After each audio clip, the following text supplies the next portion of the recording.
Deuteronômio, capítulo 26. Começando aqui no capítulo 26 de Deuteronômio, novamente, é importante explicar o contexto para vocês. Aqui está Moisés aos 120 anos. Daqui a alguns dias, ele vai subir a montanha e morrer. Ele está dando as últimas instruções para o povo de Deus. Ele vai abrir mão do poder com o qual ele tem guiado o povo durante os 40 anos e vai entregá-lo a Josué. E Moisés aqui registra novamente para os filhos de Israel as condições para que eles possam desfrutar da terra, as condições pelas quais eles poderão receber as bênçãos de Deus. Porque os filhos de Israel tinham um relacionamento com Deus baseado numa aliança que girava em torno da obediência do povo à lei. E a aliança que Deus estabeleceu com a nação de Israel era que os que a praticassem viveriam por ela. Em outras palavras, esta era uma aliança baseada na obediência e na observação da lei de Deus. Moisés chegou a prever, e nós vamos ver isso ainda hoje, que eles não iriam conseguir guardar a lei. Deus sabia que eles não iriam conseguir guardá-la. E isso foi previsto juntamente com as tragédias e as maldições que eles sobreviriam pelo fracasso. Agora, Deus estabeleceu uma nova aliança com o homem, que não se baseia mais na lei e na observação da lei. Então, quando Jesus tomou o cálice e o deu aos seus discípulos, ele disse: "Este é o meu sangue, o sangue do Novo Testamento, a nova aliança, que é derramado por muitos para a remissão dos pecados." Então, a nova aliança, o Novo Testamento que Deus estabeleceu com o homem é através de Jesus Cristo e da obra de Jesus Cristo. Então, nesta nova aliança, eu devo crer na obra que Jesus Cristo fez por mim, pela qual eu posso desfrutar das bênçãos de Deus. E assim eu posso experimentar as bênçãos da graça de Deus sobre a minha vida. Eu experimento todas as maravilhas de Deus, não porque eu sou bom e tenho guardado perfeitamente a lei de Deus, mas porque agora eu tenho um relacionamento com Deus, por meio de uma nova aliança, por Jesus Cristo e sua obra consumada. E por eu crer na obra consumada de Cristo, Deus imputa a minha fé por justiça e me abençoa. Se eu ainda estivesse vivendo sob a lei, eu estaria maldito. Eu seria maldito como os filhos de Israel se tornaram, porque a lei não poderia tornar nada justo. Ela apenas anunciava que uma aliança melhor viria. Então, em Deuteronômio, nós temos a repetição e o estabelecimento da aliança pela qual eles poderão entrar na terra. Obedeçam isto. E você vê que repetidas vezes ele pede obediência aos mandamentos, obediência aos estatutos, obediência, obediência e obediência. E se você obedecer, esta bênção será sua. Vocês serão abençoados, abençoados e abençoados. Mas, se vocês desobedecerem, vocês serão amaldiçoados. E eu acho que há mais maldições do que bênçãos. Agora, eu agradeço a Deus por poder me relacionar com Ele pela nova aliança em Jesus Cristo. Eu fui e sou abençoado por Deus. Não por alguma justiça que eu tenha feito, nem por alguma justiça que venha de mim, porque esta não é a base pela qual eu me relaciono com Deus hoje. Eu me relaciono com Deus pela nova aliança. Eu simplesmente creio que Jesus Cristo me lava e purifica de todos os meus pecados e opera a sua obra de amor em mim. Eu entrego a minha vida a Ele para que Ele me dê poder e capacidade de viver uma vida que agrade ao Pai. E então, ao começarmos o capítulo 26, Moisés começa falando que eles vão entrar na terra e vão colher o fruto, as primícias da terra. Agora, eles não deveriam colher nada para si mesmos, do que plantarem até o 3º ano. Eles deveriam plantar e deixar tudo crescer até o 3º ano, e então eles poderiam começar a colher. E quando eles começassem a colher, eles deveriam levar a colheita perante o Senhor. Então, na verdade, versículos 2 e 3.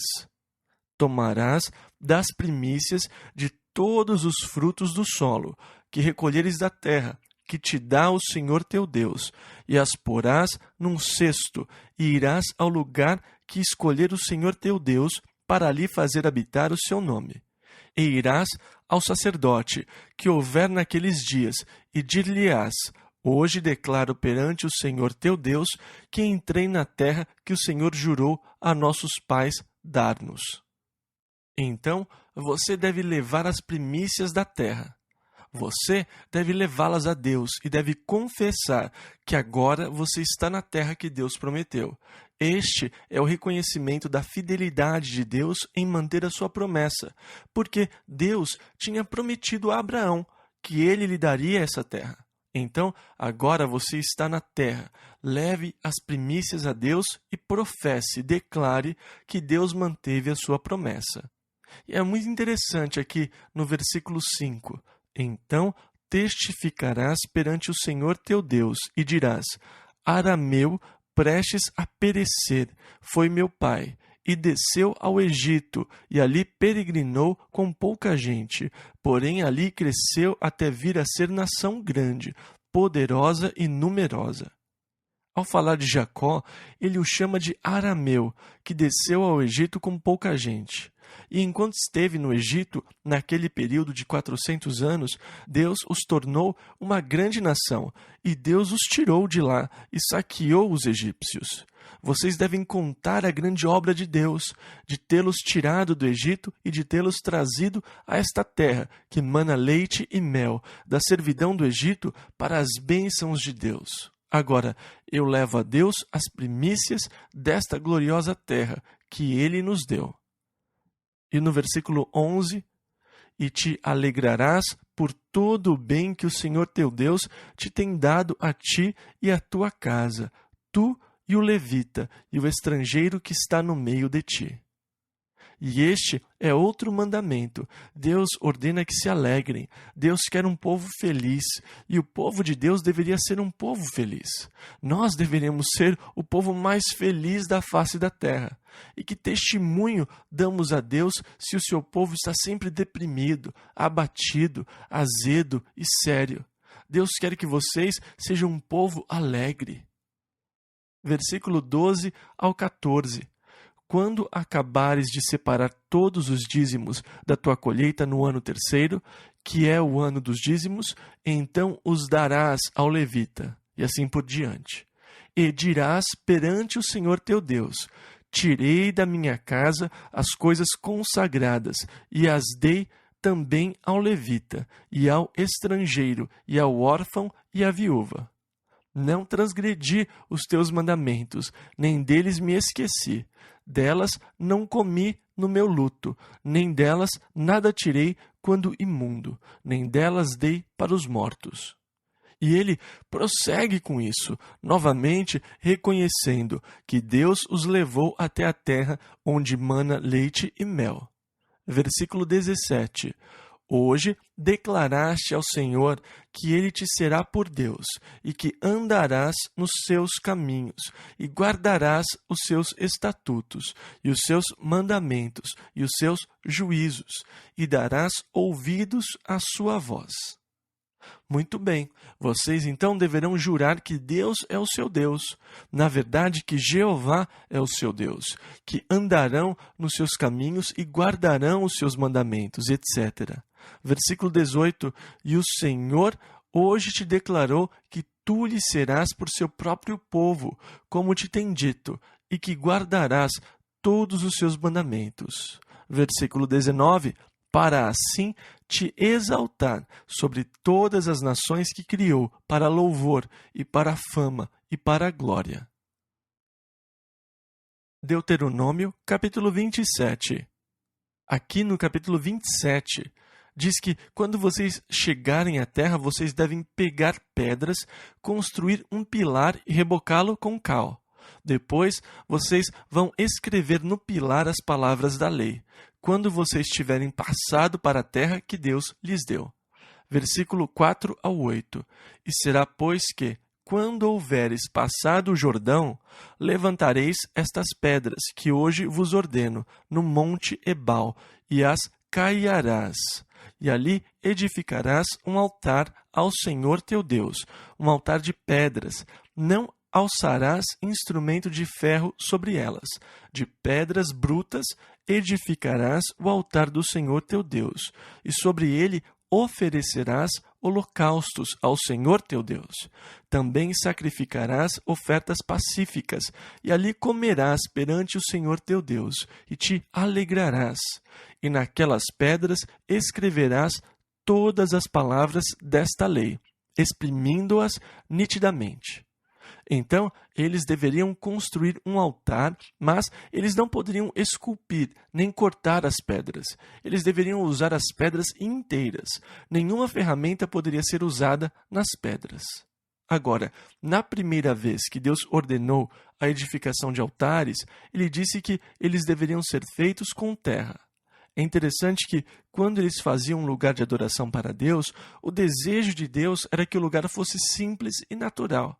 Deus não queria que eles construíssem lugares de adoração ornamentados. Por quê? Porque quando você entra num lugar de adoração todo ornamentado, a sua mente é atraída pelos ornamentos e você começa a exaltar a arquitetura, ou as esculturas, ou a beleza do lugar. Quando você for adorá-lo, Deus não quer que você se distraia nem que fique impressionado com a arquitetura maravilhosa ou o que quer que seja. Que o lugar onde você adore a Deus seja simples e que não atraia a atenção para o lugar, mas que permita que você dê toda a atenção ao Senhor para adorá-lo. E quanto às pedras, elas não devem ser esculpidas, cortadas, aplainadas. Usem as pedras brutas para fazer o altar. Então, no monte Ebal, levante estas pedras no altar, passical ou reboco, e escreva sobre elas a lei de Deus. Depois, no monte Ebal, ofereça holocaustos e ofertas pacíficas. Agora, vocês devem se lembrar das lições de Levítico. Vocês devem se lembrar que os holocaustos eram ofertas de consagração. Eles simbolizavam a consagração da minha vida a Deus. As ofertas pacíficas eram as ofertas de comunhão, o meu desejo de compartilhar e ter comunhão com Deus. Então aqui há duas ofertas: o holocausto, isto é, a consagração e a comunhão com Deus. Agora, no topo do Monte Gerizim, algumas das tribos deveriam se colocar em pé e pronunciar as bênçãos sobre o povo. E no Monte Ebal, as outras tribos subiriam e pronunciariam as maldições. Agora, no Monte Gerizim, versículos 12 e 13. Para abençoarem o povo, Simeão e Levi e Judá e Issacar, e José e Benjamim, e estes estarão sobre o monte Ebal para amaldiçoar Ruben, Gade e Asser, e Zebulon, Dan e Naftali. E os levitas testificarão a todo o povo de Israel em alta voz. Esta é a cena. Quando vocês estiverem no vale, em Siquém, no lado esquerdo vocês terão o monte Gerizim. Ele deve ficar uns 600 metros acima do vale. E no lado direito vocês têm o monte Ebal, que também fica uns 600 metros acima do vale. E tem o vale da área de Siquém, com as duas montanhas, uma em cada lado, e a grande multidão de Israel em pé, no vale. No topo do monte Gerizim ficariam os homens das tribos que nós lemos, que vão dizer as bênçãos de Deus, que sobrevirão ao povo pela obediência. No outro lado, no monte Ebal, os que estão no vale vão ouvir os homens gritando as maldições para os que desobedecerem às leis de Deus. Esta experiência deve ter sido muito impressionante, uma experiência que deveria marcar de maneira profunda a mente do povo quando eles se dessem conta das bênçãos e das maldições. Como Deus mesmo disse em Deuteronômio 11, do versículo 26 ao 28, Eis que hoje eu ponho diante de vós a bênção e a maldição. A bênção quando cumprirdes, a maldição se não cumprirdes. E então, estas são as maldições que seriam pronunciadas.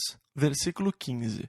Maldito o homem que fizer imagem de escultura ou de fundição, abominação ao Senhor, obra da mão do artífice, e a puser em um lugar escondido. E todo o povo respondendo dirá: Amém. E então, depois de cada uma das maldições, o povo tinha que gritar: assim seja. Uma espécie de aceitação, apreciação. Muito bem, que assim seja. E no restante do capítulo 27, nós temos as diversas maldições que seriam anunciadas daquele monte, e o povo reconhecendo a justiça das maldições.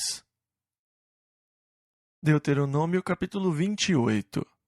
E agora nós chegamos ao capítulo 28, versículo 1.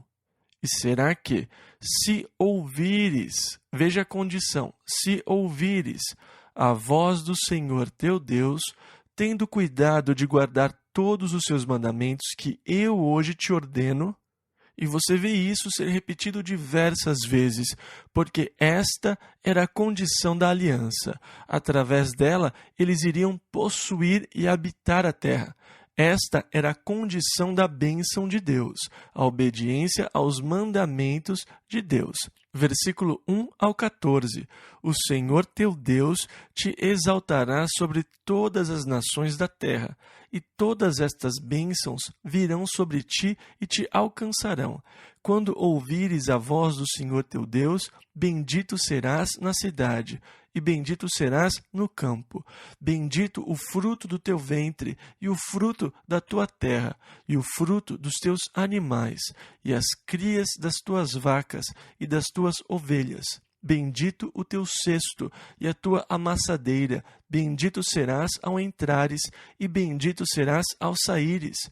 O Senhor entregará feridos diante de ti os teus inimigos, que se levantarem contra ti. Por um caminho sairão contra ti, mas por 7 caminhos fugirão da tua presença. O Senhor mandará que a bênção esteja contigo nos teus celeiros e em tudo o que puseres a tua mão.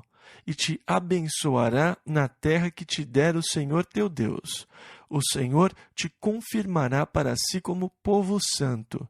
E todos os povos da terra verão que é invocado sobre ti o nome do Senhor, e terão temor de ti. E o Senhor te dará abundância de bens no fruto do teu ventre e no fruto dos teus animais. O Senhor te abrirá o seu bom tesouro, o céu, para dar chuva à tua terra no seu tempo. E emprestarás a muitas nações, porém tu não tomarás emprestado. E o Senhor te porá por cabeça, e não por cauda, se obedeceres aos mandamentos do Senhor teu Deus, para os guardar e cumprir, e não te desviarás de todas as palavras que hoje te ordeno. Novamente, ele dá todas as bênçãos que Deus lhes prometeu, com a condição de guardarem os mandamentos de Deus e de os cumprirem. Versículos 15 ao 19, 21 ao 23 e 25 ao 29. Será, porém, que, se não deres ouvidos à voz do Senhor teu Deus, para não cuidares em cumprir todos os seus mandamentos e os seus estatutos, maldito serás tu na cidade, e maldito serás no campo. Maldito o teu cesto e a tua amassadeira. Maldito o fruto do teu ventre, e o fruto da tua terra, e as crias das tuas vacas e das tuas ovelhas. Maldito serás ao entrares, e maldito serás ao saíres. O Senhor fará pegar em ti a pestilência, até que te consuma da terra a que passas a possuir. O Senhor te ferirá com a tísica, e com a febre, e com a inflamação, e com o calor ardente, e com a secura, e com crestamento, e com ferrugem, e te perseguirão até que pereças. Versículo 25. O Senhor te fará cair diante dos teus inimigos. Por um caminho sairás contra eles, e por 7 caminhos fugirás de diante deles. E serás espalhado por todos os reinos da terra, e o teu cadáver servirá de comida a todas as aves dos céus e aos animais da terra, e ninguém os espantará. O Senhor te ferirá com as úlceras do Egito, com tumores e com sarna, e com coceira, de que não possas curar-te. O Senhor te ferirá com loucura, e com cegueira, e com pasmo de coração, e apalparás ao meio-dia, como o cego apalpa na escuridão. E Deus continua a dizer as maldições que virão sobre eles, se eles se desviarem de Deus e começarem a adorar e a servir outros deuses, os deuses da terra. Isto é o que lhes acontecerá. Agora, nós estamos lidando com uma lei básica de Deus, e é importante que nós reconheçamos isso. A lei de Deus é expressa em outro versículo das Escrituras, lá em Provérbio 14:34. Diz assim: a justiça exalta os povos, mas o pecado é a vergonha das nações. Se uma nação for estabelecida como uma nação justa, se Deus for posto no centro da sua vida nacional, reconhecendo e confessando Deus, a nação será abundantemente abençoada. Isso foi exatamente o que os nossos fundadores tinham em mente quando estabeleceram os Estados Unidos da América. Eles tinham em mente estabelecer uma nação que garantisse a liberdade religiosa, uma nação que honrasse a Deus no seu centro e na sua própria vida. Esse foi o propósito, manter o povo ciente da sua dependência de Deus. E como a nação foi fundada dessa forma, ela foi grandemente abençoada por Deus. América, América, Deus derrame sua graça sobre ti. A nossa nação cresceu forte e poderosa entre as nações da terra. E hoje nós vivemos nesta nação e desfrutamos os benefícios que a nação recebeu por causa da sabedoria dos fundadores, ao fundarem uma nação com Deus no seu coração, no seu centro. Até mesmo as moedas têm impresso: em Deus confiamos. Na tentativa de levar ao povo uma consciência nacional sobre a necessidade de Deus e da centralidade de Deus na vida da nação. E a nação se tornou realmente forte, a nação se tornou realmente próspera. Mas agora, em nossa prosperidade, nós temos homens na Suprema Corte e nas nossas agências governamentais que não acreditam que Deus deveria fazer parte da nação. Estes homens são controlados por filosofias humanistas, cujo Deus é o materialismo. E por serem humanistas, eles procuram tirar Deus da consciência nacional. Estes humanistas não apenas controlam o nosso governo, eles controlam a maior parte da mídia nos Estados Unidos. Você não consegue comprar tempo nas grandes redes para transmissão religiosa porque elas são controladas por humanistas. Eles não querem nada que faça com que as pessoas passem a ter uma consciência nacional de Deus. Eles começaram a determinar que a oração seja banida das escolas públicas e agora estão impedindo a celebração do Natal nas escolas públicas, exceto no sentido secular. Eu tenho na minha mesa uma circular do superintendente de uma das escolas na nossa área para todos os professores, dizendo que eles devem apagar qualquer história de Natal que fale de Maria e do bebê Jesus, que eles não devem cantar nenhuma canção de Natal que diga qualquer coisa sobre um bebê nascido em Belém ou sobre Jesus Cristo. E ele fala sobre como ser sutil com essas coisas para que eles não sofram repercussões. E ele prossegue e os instrui nos seus programas de Natal sobre como fazer para que os cristãos não fiquem ofendidos por Cristo ter sido totalmente retirado do Natal. Ele continua e menciona decretos da Suprema Corte que torna necessário eliminar as cantigas de Natal e até mesmo Cristo do Natal. Estão mudando o nome do feriado e não o chamam mais férias de Natal, porque eles não querem a palavra Natal, por ela estar associada a Cristo. Eu não acho que eu preciso dizer que a nossa nação está numa posição muito precária hoje. Somos uma nação forte, grande e poderosa, mas que se deteriora muito rapidamente, porque nós estamos eliminando da nossa nação as coisas que nos tornaram fortes. E assim como Deus abençoou a nossa nação porque colocamos Deus no centro da nossa vida nacional, nós vamos experimentar as maldições, porque estamos tirando Deus na nossa vida nacional e estamos indo para o outro extremo. A nossa nação está descendo a ladeira rapidamente. Nós estamos nos deparando com problemas intransponíveis. Estão falando sobre racionamento de gasolina no começo do ano que vem. O Kuwait fala sobre cortar 25% da sua produção de óleo, o que tornaria a crise de combustível ainda mais crítica. Nós já sabemos que eles não podem fazer nada em relação à economia, que está uma verdadeira bagunça. E nós vemos a deterioração dessa nação, porque, por meio da legislatura, nós estamos eliminando Deus na vida nacional. A nossa nação foi forte porque foi fundada sobre princípios divinos e está se tornando fraca porque estamos eliminando Deus. Agora, o triste em tudo isto é que aqui estamos nós, desfrutando os benefícios da visão que os nossos fundadores tiveram ao fazer a Constituição, que garantia a liberdade de religião e que nos deu o direito a tudo isso. Vejam, de acordo com a Suprema Corte, estudantes gays têm direito a reunirem-se no campus, a ter seus quartos mobiliados para que possam defender e discutir a vida gay, distribuir literatura e coisas assim que defendam esse estilo de vida. A Suprema Corte emitiu uma decisão judicial que lhes dá esse privilégio. Entretanto, a mesma Suprema Corte impede que as crianças tenham o direito de se reunir numa escola pública e estudar ou conversar sobre a Bíblia, mesmo que eles se reúnam por livre escolha.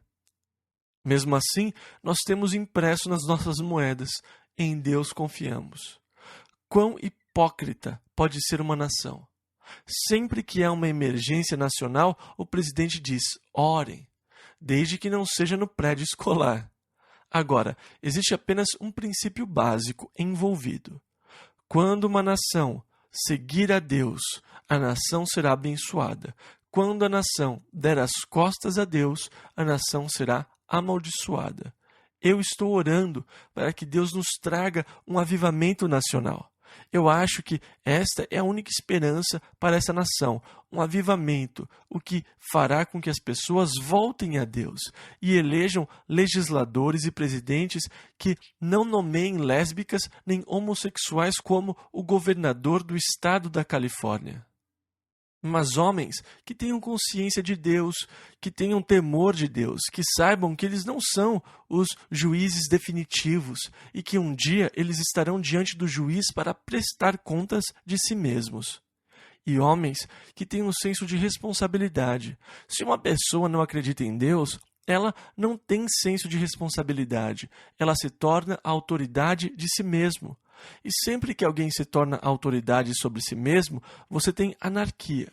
E temos anarquia dentro do sistema judiciário, porque eles se tornam autoridades de si mesmos, para determinar o que a lei diz. Se a pessoa não tem o temor de Deus no seu coração, como você pode esperar que ela faça um julgamento justo?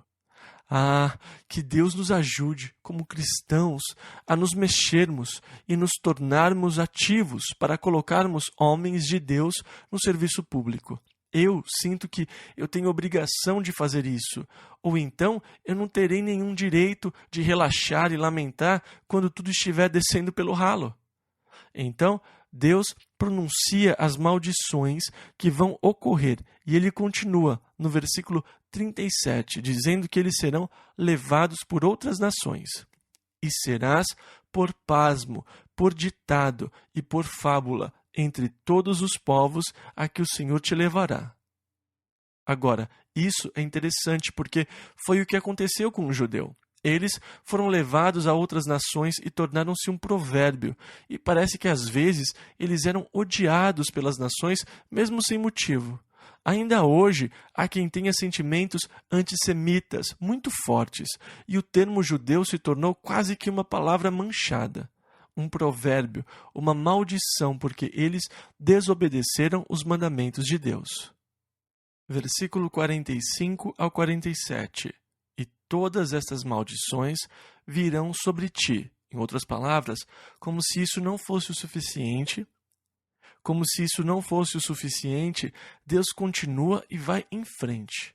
E te perseguirão e te alcançarão, até que sejas destruído, porquanto não ouviste a voz do Senhor teu Deus, para guardares os seus mandamentos e os seus estatutos que tem ordenado.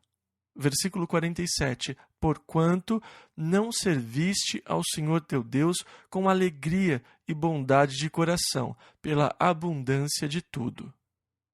Mas é muito triste, é uma coisa trágica. Deus nos deu tanto e nós vamos e murmuramos e reclamamos. Deus nos abençoou muito. Mas nós murmuramos porque as novas botas de $100 que nós compramos estão apertadas e temos que amaciá-las. Mas e os cambojanos que não têm sapatos? E os leprosos que não têm pés? Eu quero dizer, nós temos muitas coisas para sermos gratos e deveríamos servir a Deus com alegria e bondade de coração. Deus ama o temperamento alegre. Deus quer que você o sirva com alegria, não se sentindo oprimido. Novamente, se você não pode servir a Deus sem se sentir oprimido, não o sirva. Se você não pode dar a Deus sem reclamar, não dê. É um insulto a Deus quando você reclama do que lhe deu. É um insulto horrível a Deus. Então, se você não pode dar com alegria, não dê. Não insulte a Deus reclamando sobre o que você lhe deu, sobre o que você fez ou faz para Ele. É melhor, então, não fazer. É por isso que nós não pedimos que você faça nada aqui na Calvary. Nós não queremos que ninguém trabalhe para Deus se sentindo oprimido. O que você faz para Deus, faça com seu coração e com alegria, ou então não faça. É por isso que nós esperamos que as pessoas nos procurem e perguntem como elas podem servir ao Senhor antes de lhe dar qualquer trabalho. Nós nunca saímos pedindo que as pessoas venham trabalhar aqui na Calvary, porque nós não queremos que você se sinta pressionado. Ah, lá vem o pastor de novo. Ele quer que eu faça aquele trabalho. Ah, o que eu vou dizer dessa vez? Não, nós nunca vamos abordar você para nenhum trabalho para o Senhor. Isso é algo que tem que vir do seu próprio coração, do seu próprio desejo. O que você fizer para Deus, faça com alegria e satisfação, e Deus vai aceitar, receber e também valorizar. Deus não se interessa pelo que você possa fazer se não for dessa forma. Versículo 47 ao 53. Porquanto não serviste ao Senhor teu Deus com alegria, servirás aos teus inimigos, que o Senhor enviará contra ti, com fome e com sede, e com nudez, e com falta de tudo, e sobre o teu pescoço porá um jugo de ferro, até que te tenha destruído. O Senhor levantará contra ti uma nação de longe, da extremidade da terra, que voa como a águia, nação cuja língua não entenderás. Que é uma referência ao Império Romano. Nação feroz de rosto, que não respeitará o rosto do velho, nem se apiedará do moço, e comerá o fruto dos teus animais, e o fruto da tua terra, e sitiar-te-á em todas as tuas portas. Versículo 53. E comerás o fruto do teu ventre. Em outras palavras, vocês passarão tanta fome que irão comer os seus próprios filhos. E esta terrível maldição aconteceu na história do povo, quando eles foram levados a comer seus próprios filhos por causa da fome, como está registrado em 2 Reis, lá no capítulo 6. E agora, versículo 58 ao 62. se não tiveres cuidado de guardar todas as palavras desta lei que estão escritas neste livro, para temeres este nome glorioso e temível, o Senhor teu Deus, então o Senhor fará espantosas as tuas pragas, e as pragas de tua descendência, grandes e permanentes pragas, e fará tornar sobre ti todos os males do Egito, e ficareis poucos em número, em lugar de haverem sido como as estrelas dos céus em multidão, porquanto não destes ouvidos à voz do Senhor teu Deus. Vocês observam como a obediência está ligada a tudo? Se você obedecer, considere-se abençoado, mas como vocês não obedeceram, serão amaldiçoados. E esta foi a aliança que Deus estabeleceu. Deus disse, muito bem, eu vou lhes dar esta terra, e eu vou estabelecer esta aliança com vocês. Obedeçam-me, sigam-me, e vocês desfrutarão e serão abençoados.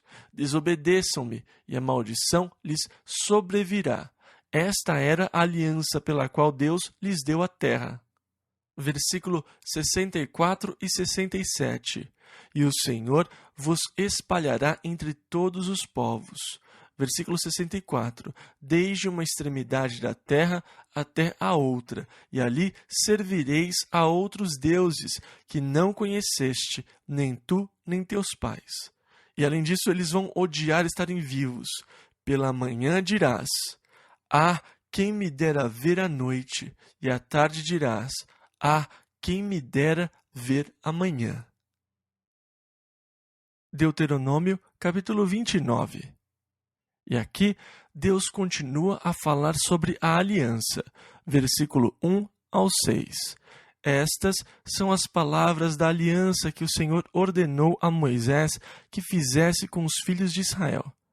E chamou Moisés a todo o Israel e disse-lhes, tendes visto tudo quanto o Senhor fez perante vossos olhos na terra do Egito, a Faraó e a todos os seus servos.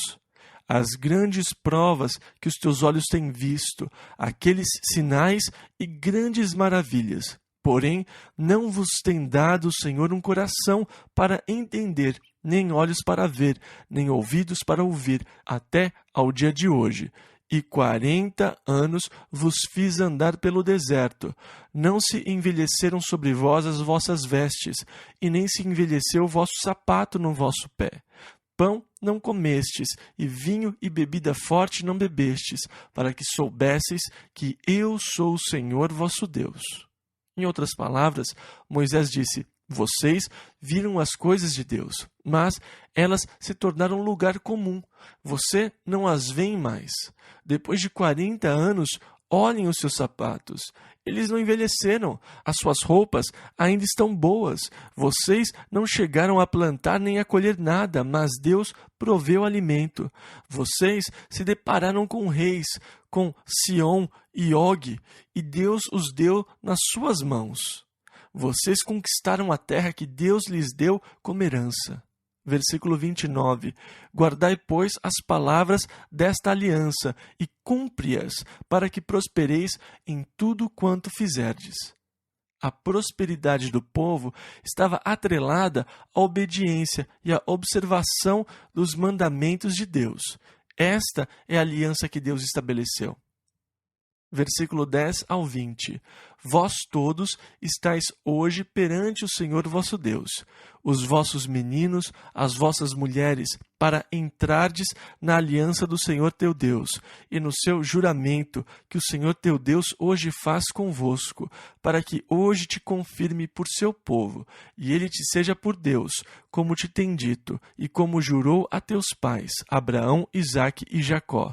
E não somente convosco faço esta aliança e este juramento, mas com aquele que hoje está aqui em pé conosco, perante o Senhor nosso Deus, porque vós sabeis como habitamos na terra do Egito, e como passamos pelo meio das nações pelas quais passastes, e vistes as suas abominações e os seus ídolos, o pau e a pedra, a prata e o ouro que havia entre eles, para que entre vós não haja homem, nem mulher, nem família, nem tribo, cujo coração hoje se desvie do Senhor nosso Deus, para que vá servir aos deuses destas nações, para que entre vós não haja raiz que dê veneno e fel.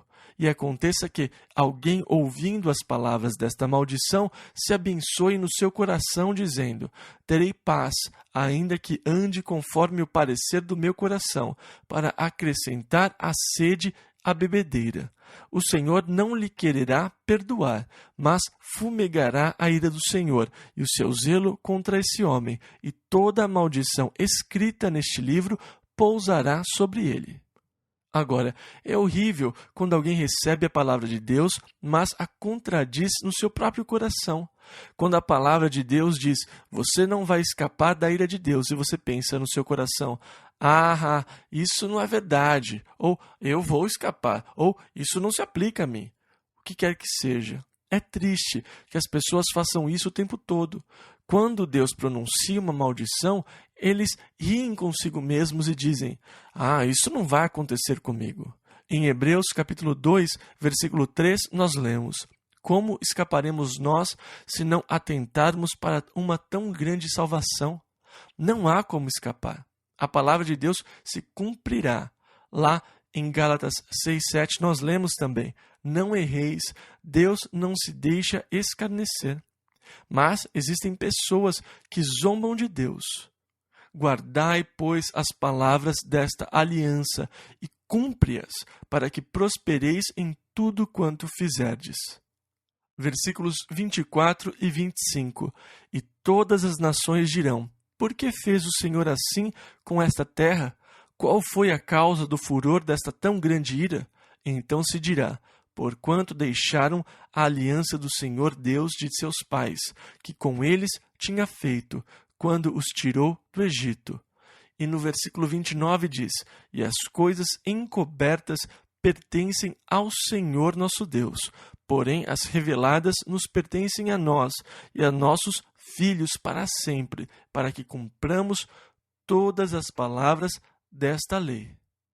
Novamente, aqui fala sobre o cumprimento da lei.